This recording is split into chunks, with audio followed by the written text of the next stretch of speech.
आपको एक जन्म प्रमाण पत्र बना करके दिखाता हूँ। इसके लिए दोस्तों किसी भी ब्राउजर के गूगल में आपको टाइप करना है DCCRS और ये जो पहला वेबसाइट आ रहा है home civil registration system government of India, इसको आपको ओपन कर लेना है। उसके बाद दोस्तों सबसे राइट कॉर्नर में आपको लॉगिन का ऑप्शन दिखेगा, इसके ऊपर क्लिक करना है और जनरल पब्लिक के ऊपर आपको क्लिक करना है। अब देखिए दोस्तों यहाँ पे मोबाइल नंबर या ईमेल आईडी डाल के आगे कंटिन्यू करना है, लेकिन दोस्तों यहाँ पे सबसे पहले आपको अकाउंट बनाना पड़ेगा। अकाउंट बनाने के लिए साइन अप ऑप्शन के ऊपर आपको क्लिक करना है। उसके बाद अपना बेसिक सा डिटेल फिल करके अकाउंट बनाना है, जो कि दोस्तों अपना अकाउंट बना लेंगे तो अपने बच्चों का या अपने फैमिली में किसी भी बच्चों का आप बर्थ सर्टिफिकेट यानी कि जन्म प्रमाण पत्र बना सकते हैं। यानी कि मैं ये कह सकता हूँ यहाँ पे गार्जियन का डिटेल डाल करके अकाउंट बनाना है, उसके बाद बर्थ सर्टिफिकेट बनेगा। तो यहाँ पे अपना फर्स्ट नेम डाल देंगे, उसके बाद अपना मिडिल नेम डाल देंगे, अपना लास्ट नेम डाल देंगे, जेंडर सेलेक्ट कर लेंगे, डेट ऑफ बर्थ एंटर कर देंगे और नीचे नेक्स्ट के ऊपर क्लिक करेंगे। अभी जो प्रोफाइल बनाते समय हम डिटेल देंगे, इसका कोई माने मतलब नहीं रहेगा। बर्थ सर्टिफिकेट के लिए अलग से सारा डिटेल फिल करवाया जाएगा, यहाँ सिर्फ हम अकाउंट बना रहे हैं। अब देखिए दोस्तों यहाँ पे आपको अपना एड्रेस फिल करना है, तो इंडिया के अंदर का ही हमारा एड्रेस है तो इन इंडिया सेलेक्ट करेंगे। उसके बाद अपना स्टेट सेलेक्ट करना है, डिस्ट्रिक्ट सेलेक्ट करना है, उसके बाद दोस्तों सब डिस्ट्रिक्ट सेलेक्ट करेंगे। उसके बाद दोस्तों अपना विलेज सेलेक्ट करेंगे, फिर विलेज नेम सेलेक्ट करेंगे, अपना पिन कोड डालेंगे,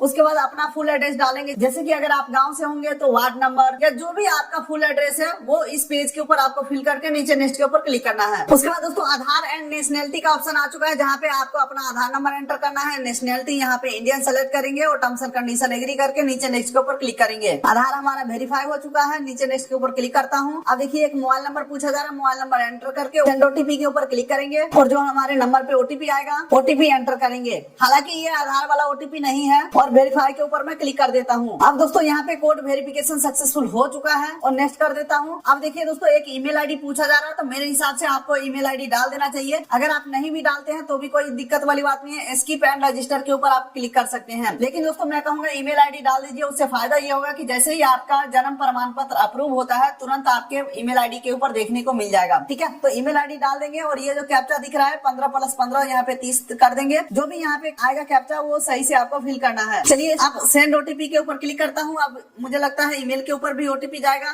डेफिनेटली ईमेल के ऊपर ओटीपी आ चुका है, ओटीपी मैं यहाँ पे एंटर करता हूँ और वेरीफाई के ऊपर मैं क्लिक कर देता हूँ। ओटीपी भी हमारा वेरीफाई हो चुका है। अब रजिस्टर के ऊपर मैं सिंपली क्लिक कर देता हूँ। अब देखिए दोस्तों हमारा रजिस्ट्रेशन सक्सेसफुल हो चुका है। अब सेम डिटेल के साथ हमें लॉगिन कर लेना है। ईमेल आईडी या मोबाइल नंबर डाल के कैप्चा एंटर करके लॉगिन करेंगे। अब देखिए हमारे नंबर पे ओटीपी गया है, ओटीपी एंटर करके लॉगिन के ऊपर क्लिक करेंगे। चलिए दोस्तों हम यहाँ पे सक्सेसफुली लॉगिन हो चुके हैं। देख सकते हैं जनरल पब्लिक के सामने हमारा आईडी आ चुका है। अब यहाँ पे हम 3 प्रकार के सर्टिफिकेट बना सकते हैं, जो कि आप यहाँ पे देख सकते हो। तीनों ऑप्शन देखने को मिल रहा है, लेकिन हमें जन्म प्रमाण पत्र बनाना है यानी कि बर्थ सर्टिफिकेट। तो यहाँ पे बर्थ के ऊपर क्लिक करेंगे तो आप यहाँ पे देखेंगे रिपोर्ट बर्थ का ऑप्शन देखने को मिल जाएगा। इसके अलावा अगला आ जाता है एड ओल्ड बर्थ इवेंट। ठीक है, तो अगर आपका उम्र ज्यादा हो गया है फिर जाकर के बर्थ सर्टिफिकेट बनाना चाहते हैं तो एड ओल्ड बर्थ इवेंट के ऊपर क्लिक करके जाना है। लेकिन दोस्तों मैं यहाँ पे रिपोर्ट बर्थ के ऊपर क्लिक करके आगे बढ़ता हूँ। चलिए दोस्तों अब यहाँ पे बर्थ रजिस्ट्रेशन का डिटेल्स खुल के आ चुका है। मान के चलिए आपने जो अकाउंट बनाया था वो अपना बनाया था, लेकिन बच्चों का यहाँ पे बर्थ सर्टिफिकेट बनाना है तो अब सारे ही डिटेल बच्चों का फिल किया जाएगा। ठीक है, तो सबसे पहले आपका स्टेट सेलेक्ट करना है, तो स्टेट हमारा आ जाता है बिहार। बिहार में सेलेक्ट कर लिया हूँ। उसके बाद यहाँ पे दोस्तों प्राइमरी लैंग्वेज हिंदी या इंग्लिश सेलेक्ट कर सकते हैं, मैं इंग्लिश ही रखने वाला हूँ। उसके बाद सेकेंडरी लैंग्वेज में हिंदी रखने वाला हूँ। उसके बाद डेट ऑफ रिपोर्टिंग में आज का डेट यहाँ पे आ चुका है। अब देखिए चाइल्ड इन्फॉर्मेशन आ चुका है, यहाँ पे डेट ऑफ बर्थ एंटर करना है, तो बच्चे का जन्म का तारीख आपको एंटर कर देना है। दोबारा से आपको बच्चे का जन्म का तारीख एंटर करना है। उसके बाद बच्चे का टाइम आपको एंटर कर देना है और उसके बाद जेंडर सेलेक्ट कर लेंगे, मेल है फीमेल है। और अगर बच्चों का आधार रजिस्ट्रेशन आपने करा लिया है तो यहाँ पे आप आधार या ईआईडी नंबर को डाल सकते हैं। लेकिन दोस्तों मैं यहाँ पे कुछ भी फिल नहीं करने वाला हूँ। चलिए दोस्तों अब आपको यहाँ पे पूछा जा रहा है क्या आपने बच्चों का नाम रख लिया है। बच्चों का नाम रख लिया है तो यहाँ पे टिक नहीं करना है, और अगर आपने बच्चों का नाम नहीं रखा है तो आपको यहाँ पे टिक करना है। तो दोनों में फर्क क्या है? अगर आपने बच्चों का नाम नहीं रखा है तो यहाँ पे टिक करेंगे तो गार्जियन का डिटेल पूछा जाएगा। जैसे कि देख सकते हैं फादर इन्फॉर्मेशन पूछा जा रहा है। अगर आपने बच्चों का नाम रख लिया है तो अनटिक करेंगे तो यहाँ पे बच्चों का नाम पूछा जा रहा है। ठीक है, तो चलिए यहाँ पे मैं बच्चों का नाम रख लेता हूँ। जैसे ही आप ऊपर इंग्लिश में नाम को टाइप करेंगे नीचे आपका नाम हिंदी में लिख के आ जाएगा। अगर आप कुछ भी सुधार करना चाहते हैं, स्पेलिंग मिस्टेक है, तो इसके ऊपर क्लिक करेंगे तो आपको यहाँ पे कीबोर्ड का ऑप्शन देखने को मिल जाएगा, अपने हिसाब से नाम को सुधार करके ऐड कर सकते हैं। उसके बाद दोस्तों नीचे दोबारा से आपको बच्चे का नाम एंटर करना है और फिर थोड़ा नीचे स्क्रॉल करते हैं तो फादर का इन्फॉर्मेशन पूछा जा रहा है, जहाँ पे फादर का फर्स्ट नेम डालना है, middle name, last name optional है, फर्स्ट नेम यहाँ पे मैंडेटरी है। तो अगर आपका सिंगल नेम है यानी कि गार्जियन का सिंगल नेम है तो फर्स्ट नेम में ही डालेंगे और सेम हिंदी में लिखा हुआ आ जाएगा। एक मोबाइल नंबर एंटर करना है, एक ईमेल आईडी एंटर करना है, आधार नंबर ऑप्शनल है तो आप छोड़ सकते हैं। उसके अलावा दोस्तों मदर का इन्फॉर्मेशन पूछा जा रहा है तो मदर का फर्स्ट नेम डालेंगे, सिंगल नेम होगा तो फर्स्ट नेम में ही डालेंगे। उसके बाद दोस्तों मदर का भी मोबाइल नंबर, ईमेल आईडी डालने का ऑप्शन आ रहा है, आप चाहे तो डाल भी सकते हैं या छोड़ भी सकते हैं। उसके बाद दोस्तों आगे बढ़ते हैं तो address of parents at the time of birth of the child, बच्चों के जन्म के समय आपका एड्रेस क्या था वो चीज आपको एंटर करना है। तो यहाँ पे इन इंडिया पहले सेलेक्ट करेंगे, उसके बाद स्टेट सेलेक्ट करेंगे, उसके बाद डिस्ट्रिक्ट सेलेक्ट करेंगे, सब डिस्ट्रिक्ट सेलेक्ट करेंगे, विलेज, ठीक है, गांव का नाम, पिन कोड डालेंगे, building number, house number, street number, locality, भवन का नाम, मकान नंबर, मतलब कि अपना सारा एड्रेस फिल कर देना है। यहाँ पे आपको 2-3 केसेस हो सकते हैं। मान के चलो बच्चे का जो पिता का घर है वो कहीं और है, यानी कि जो भी है ठीक है, लेकिन दोस्तों बच्चे का जन्म के समय माता अपने मायके में होंगे या किसी अदर जगह पे होंगे, तो जहाँ पे भी बच्चे का जन्म हुआ ना सिर्फ और सिर्फ वो एड्रेस डालना है। आगे हमें परमानेंट एड्रेस फिल करने का ऑप्शन आएगा, ठीक है, तो अभी सिर्फ और सिर्फ वही एड्रेस डालना है जहाँ पे बच्चों का जन्म हुआ है। लेकिन हाँ, हॉस्पिटल का एड्रेस नहीं डालना है, हॉस्पिटल का एड्रेस अभी आगे पूछा जाएगा। चलिए तो अपना एड्रेस फिल करेंगे। चलिए उसके बाद नीचे स्क्रॉल करेंगे तो परमानेंट एड्रेस ऑफ पेरेंट्स का यहाँ पे ऑप्शन आ चुका है। मान के चलिए हमारा परमानेंट एड्रेस है बिहार में, रहता हूँ पंजाब में, तो करंट एड्रेस में हमने फिल किया पंजाब वाला एड्रेस, यानी कि बच्चों का जन्म का स्थान में पंजाब वाला एड्रेस फिल कर दिया। अब देख सकते हैं परमानेंट एड्रेस में मैं फिल करूंगा बिहार वाला एड्रेस को, जो हमारा परमानेंट एड्रेस है। और अगर आपका करंट और परमानेंट सेम है तो यस के ऊपर यहाँ पे क्लिक कर देना है। चलिए दोस्तों अब यहाँ पे अगला ऑप्शन आ रहा है प्लेस ऑफ बर्थ, यानी कि जन्म का स्थान, जहाँ पे सबसे पहले पूछा जा रहा है बच्चा का जन्म घर पे हुआ है या हॉस्पिटल में हुआ है या अदर जगह पे हुआ है। तो अगर आप घर पे सेलेक्ट करते हैं तो अपना घर का एड्रेस डालना है,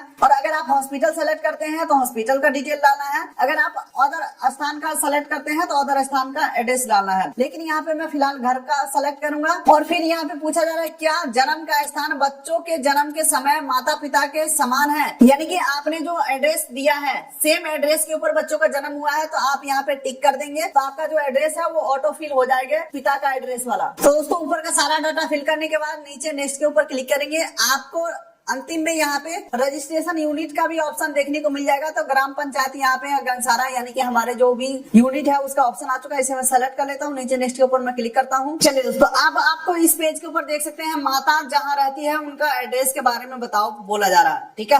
तो जनरली क्या हो सकता है यहाँ पे, या तो माता मायके में रहते हो या ज्यादातर केसेस में करंट परमानेंट एड्रेस सबका सेम ही होता है, माता भी अपने हस्बैंड के यहाँ ही रहते हैं, ठीक है। तो इस केसेस में आप यहाँ पे टिक कर सकते हो और आपका जो भी करंट परमानेंट एड्रेस पहले से था वो एड्रेस यहाँ पे ऑटो फिल हो जाएंगे। अब अगला यहाँ पे आ जाता है फादर इन्फॉर्मेशन, यहाँ पे पिता के बारे में सूचना देना है, जिसमें सबसे पहले पूछा जा रहा है किस धर्म से आते हैं, हिंदू, मुस्लिम, सिख, ईसाई, तो अपने हिसाब से सेलेक्ट करेंगे। उसके बाद फादर का एजुकेशन क्वालिफिकेशन यहाँ पे पूछा जा रहा है तो अपने हिसाब से सेलेक्ट कर सकते हैं। उसके बाद फादर का ऑक्यूपेशन यहाँ पे करते क्या है तो अपने हिसाब से सेलेक्ट करेंगे। उसके बाद दोस्तों मदर का इन्फॉर्मेशन पूछा जा रहा है तो मदर का यहाँ पे जाति धर्म सेलेक्ट करेंगे। उसके बाद मदर का क्वालिफिकेशन सेलेक्ट करेंगे। उसके बाद दोस्तों मदर का ऑक्यूपेशन सेलेक्ट करेंगे। उसके बाद दोस्तों नीचे स्क्रॉल करेंगे तो अदर इन्फॉर्मेशन में देख सकते हैं सबसे पहले पूछा जा रहा है माता का शादी के समय उम्र कितना था, तो अपने हिसाब से देख लेंगे, जो भी है फिल करना है। उसके बाद दोस्तों अगला पूछा जा रहा है बच्चे का जन्म के समय माता का उम्र क्या था, और अगला यहाँ पे पूछा जा रहा है टोटल कितने बच्चे हैं, तो आपको यहाँ पे अपने हिसाब से फिल कर लेना है। चलिए दोस्तों अब जन्म से संबंधित कुछ और जानकारी पूछा जा रहा है, जहाँ पे देख सकते हैं type of attendance eight delivery. तो यहाँ पे दोस्तों स्टार्टिंग में हमने सेलेक्ट किया था कि बच्चे का जन्म घर पे ही हुआ है, जिस वजह से यहाँ पे ऑप्शन आ रहा है कि किसके मदद से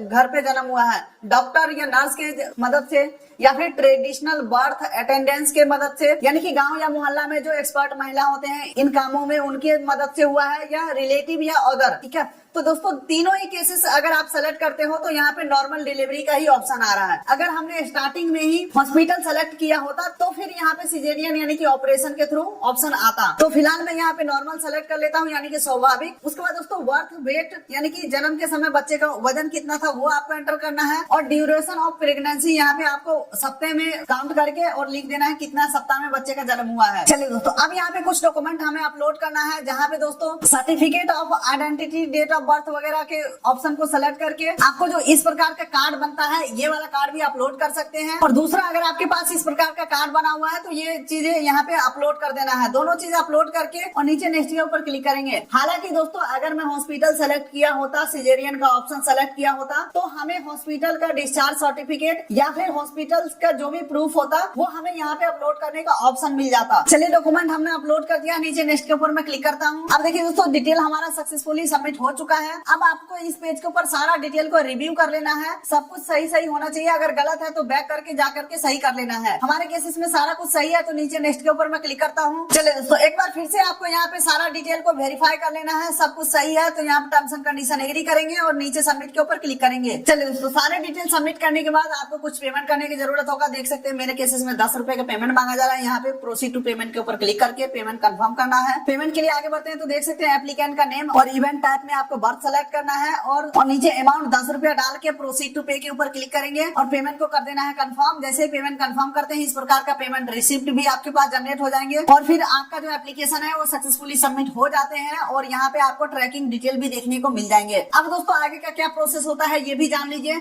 जैसे ही आप डिटेल सबमिट करते हैं, आपके जो भी नजदीकी पंचायत होगा वहां पे रिक्वेस्ट जाएगा, वो लोग वेरिफिकेशन करेंगे। हो सकता है आपके घर पे आ सकते हैं या हो सकता है तो वो ऑनलाइन भी अप्रूव कर देंगे। अगर आपको काफी लंबे समय तक यहाँ पे पेंडिंग दिखाता है तो आप अपने पंचायत में जाकर के पूछ सकते हैं कि भाई मैंने बर्थ सर्टिफिकेट के लिए अप्लाई किया था, आप लोग उसे अप्रूव कर दो। तो यहाँ पे आसानी से आपका जो बर्थ सर्टिफिकेट है वो अप्रूव होकर के और आपको जैसे ही अप्रूव होते हैं आपके ईमेल के ऊपर सर्टिफिकेट आ जाएगा या आप यहाँ पे लॉग इन करके दोबारा से डाउनलोड भी कर पाओगे। तो यही रहने वाला कंप्लीट प्रोसेस 2025 के अंदर, अगर आप अपना बर्थ सर्टिफिकेट यानी कि जन्म प्रमाण पत्र बनाना चाहते हैं।